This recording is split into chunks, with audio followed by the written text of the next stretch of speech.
Hey everybody, John Foss, Minneapolis, Minnesota, and we are talking about the big interview with Dan Rather, and we're talking to the man himself. Dan Rather, thanks for being with us, and please tell everybody at home what this show is all about. Well, the big interview is a 1-hour program which profiles some of the best known people in the arts, particularly in music, and I'd have to say country music and rock and roll takes up most of the time. We're beginning our 100th anniversary. We've done 100 of these programs. We're starting with Ringo Starr. That'll be on Tuesday night, 9 o'clock in the Eastern Time Zone. That'd be 8, of course, in the Central Time Zone. Following up with Rod Stewart, Toby Keith.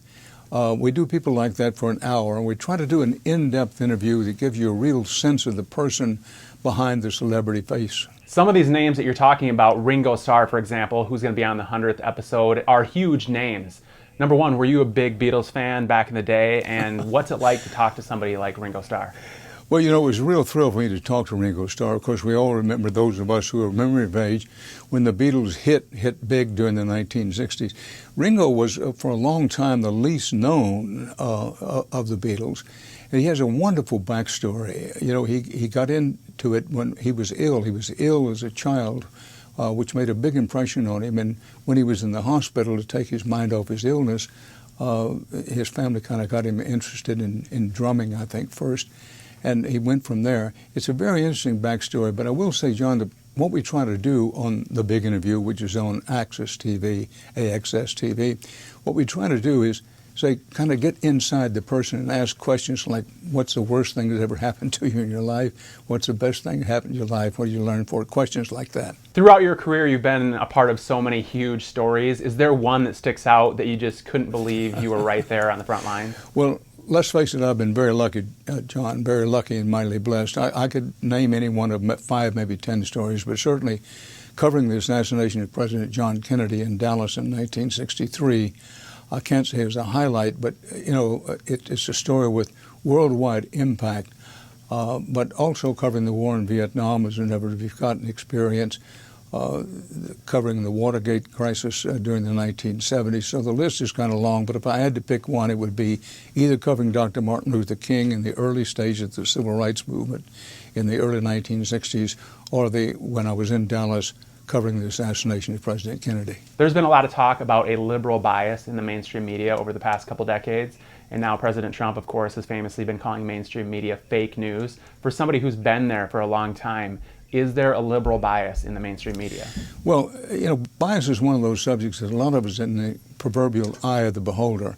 I can only say as a reporter, look, I've made my mistakes, John. I've made nearly every mistake in the book at least twice.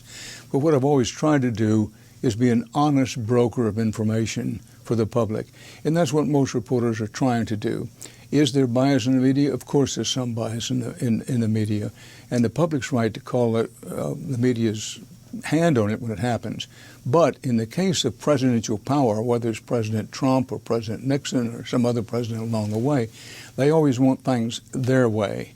And I think I have great confidence in the audience, and I think when President Trump calls everybody in the press, quote, enemies of the people, I think by and large most people in the public get it. And what they want is, you know, as straight a news as can be had, and that's basically what they get, with some obviously mistakes and errors being made in the press. Toward the end of your career, one of the things that you were reporting on were the Killian documents. Do you have any regrets about how you reported on that, or do you feel like the opposition was unfair? Well, it's been a long time ago, 12, 13 years ago when we did the story on President Bush's time in the National Guard. And the story was correct. The process, some people who didn't like the story attacked on the basis saying we didn't do everything perfectly. But the basic story was correct then and has been correct ever since, that President Bush did, George W. Bush, he did pretty good service in the National Guard for a while, but then he disappeared after getting his father, getting him in this Champagne unit. But it's a story a long time ago. Most people made up their minds about it, but I will say that what we were attacked for doing was reporting a true story, and it's true during the process of getting that true story, we didn't do everything perfectly. All right, well, Dan Rather, thank you so much for being with us. In Twin Cities, make sure you check out The Big Interview with Dan Rather, Tuesdays at 8 p.m. on AXS TV. Thanks, Dan. Thank you, John.